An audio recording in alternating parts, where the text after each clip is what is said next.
Bonjour à tous. Le chapitre 9 de l'évangile de Jean a déjà plusieurs fois inspiré nos 2 minutes avec Dieu. Cette fois-ci, c'est le nombre d'aveugles que Jésus souhaite guérir ce jour-là qui m'interpelle. Nous retenons habituellement la guérison de l'aveugle physique, mais il y a encore 3 groupes d'aveugles que Jésus veut guérir. Voyons les 4 groupes au total qui reçoivent l'intervention du Seigneur. Bien sûr, Jésus guérit l'aveugle physique.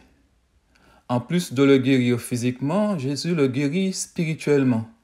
Il lui enlève cette soi-disant marque de malédiction et transforme sa vie au point que l'aveugle ne soit plus reconnu par certains de ses voisins. Il agit dans sa vie en lui demandant d'être partie prenante du miracle. Va te laver au bassin de Siloé. Mais avant cette intervention, Jésus éclaire ses propres disciples en leur indiquant que la démarche divine n'est pas de trouver un coupable, mais d'apporter la guérison. Il leur ouvre à eux aussi les yeux. Le miracle de Jésus va aussi donner l'occasion aux voisins de l'aveugle d'être éclairés, car leurs questions permettent à cet homme de témoigner de qui est Jésus. Il ne sait pas où le trouver, mais il sait que c'est lui qui l'a guéri. L'ex-aveugle est maintenant un témoin éclairant pour ses contemporains.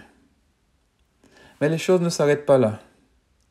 Les pharisiens sont eux aussi invités à ouvrir les yeux. Même pour eux, il y a de l'espoir. L'interrogation de certains d'entre eux laisse entrevoir un éclairage. Comment un homme pécheur peut-il faire de tels miracles?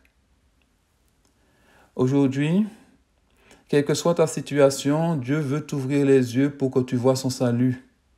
Il est la lumière du monde, et ce n'est qu'à son contact que tu peux briller à ton tour et devenir un envoyé. C'est le sens du mot Siloé. Quel que soit ton parcours, que tu sois disciple, aveugle, voisin ou pharisien, Dieu veut que tu sois maintenant son envoyé. Veux-tu être un Siloé du Seigneur?